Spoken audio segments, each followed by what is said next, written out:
Meu Senhor e meu Deus, creio firmemente que estás aqui, que me vês e que me ouves. Adoro-te com profunda reverência. Peço-te perdão dos meus pecados e graça para fazer com fruto este tempo de oração. Minha Mãe Imaculada, São José, meu Pai e Senhor, anjo da minha guarda, intercedei por mim. Na primeira leitura da missa, da carta de São Paulo aos Coríntios, diz assim: Irmãos, o Espírito Santo conhece todas as coisas, até o que há de mais profundo em Deus. Na verdade, quem sabe o que há no homem senão o espírito humano que nele se encontra? São Paulo usa esta comparação para nós entendermos que só Deus se conhece a si mesmo. Se eu me cruzar com um homem na rua, eu não sei o que é que ele está a pensar. Posso tentar adivinhar, mas não sei o que é que ele pensa, o que é que ele sente. Só o próprio é que conhece os seus próprios pensamentos. Pois, da mesma maneira, ninguém conhece o interior de Deus, ninguém sabe o que é que Deus pensa, como é que Deus é na sua interioridade, a não ser o próprio Deus, a não ser o Espírito Santo que está em Deus. Pois tu e eu podemos conhecer a Deus, podemos conhecer o interior de Deus, podemos ter um conhecimento pessoal, personalizado de Deus, porque recebemos o Espírito Santo. Pelo mistério pascal, quer dizer, pela morte de Jesus e a sua ressurreição, e depois pelo batismo, nós recebemos o Espírito Santo. Em cada sacramento recebemos o Espírito Santo. E se não expulsarmos a Deus da nossa alma, com o pecado mortal, o Espírito Santo continua a habitar em nós. E é por isso que tu e eu podemos, em qualquer momento, em qualquer circunstância, em qualquer lugar, podemos estar em contacto com Deus, podemos fechar os nossos olhos e, no íntimo da minha alma, encontrar-me com Deus. Isto é um tesouro maravilhoso. Tantos homens, tantas mulheres que procuram a Deus de tantas formas. E nós que recebemos o dom do Espírito Santo não precisamos de o procurar, pois levamo-lo dentro de nós. É verdade que nem todas as pessoas têm consciência disso e que nem todos os católicos, mesmo vivendo bem a fé católica, se lembram de que levam a Deus dentro de si. E é por isso que tu e eu devemos fazer um esforço para nos lembrarmos de que carregamos a Deus dentro de nós, que somos como aquele sacrário que tem Deus dentro de si. No Evangelho, e assim passamos à segunda parte desta meditação, diz-nos São Lucas que Jesus desceu até Cafarnaum, uma cidade na Galileia, à beira do lago, e que entrava na sinagoga aos sábados e ali ensinava. E diz ainda que todos se maravilhavam com a doutrina de Jesus porque falava com autoridade.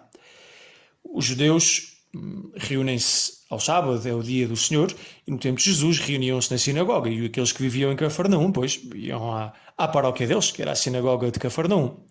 Ouviam os escribas, os doutores da lei, fazerem as leituras, e depois algum fazia um comentário, ajudava a pôr em prática a lei de Deus. Pois os de Cafarnaum, naqueles dias, tiveram uma sorte muito grande.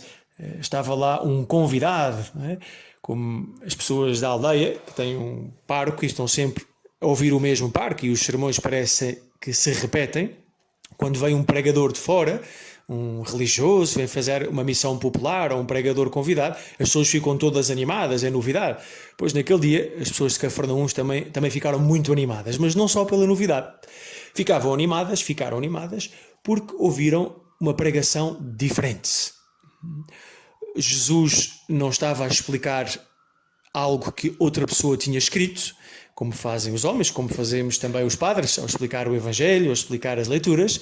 Jesus estava a explicar aquilo que ele mesmo, sendo Deus, sendo o Verbo eterno, tinha escrito.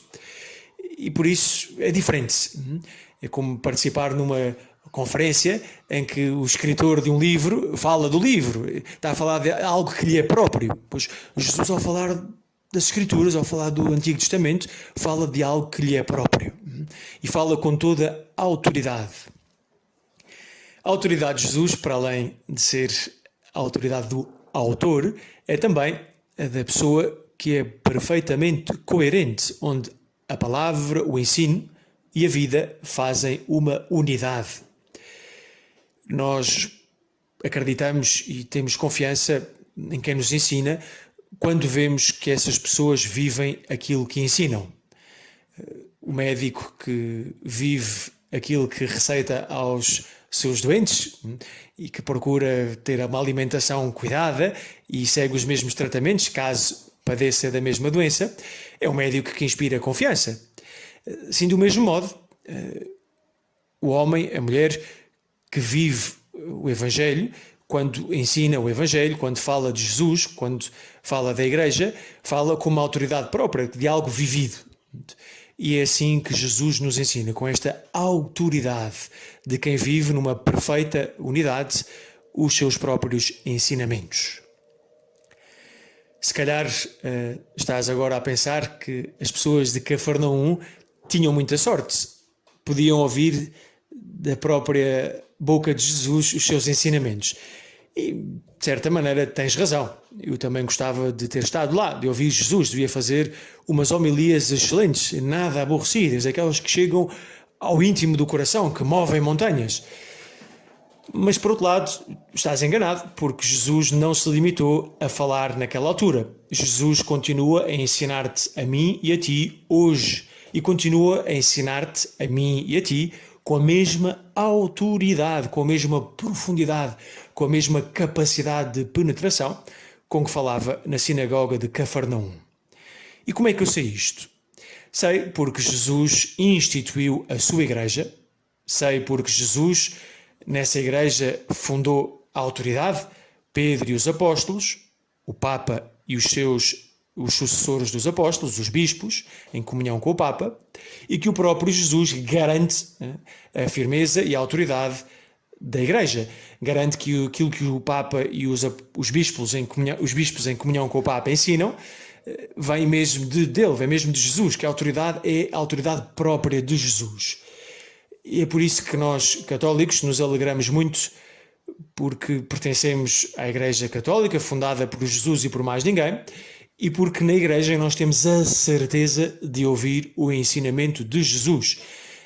Podíamos dizer, mas também está na Bíblia, também está nos Evangelhos. E é verdade. Só que é preciso interpretar. E tu e eu, isoladamente, podemos enganar-nos na interpretação da Sagrada Escritura. E assim o fazem tantos hereges ao longo dos séculos.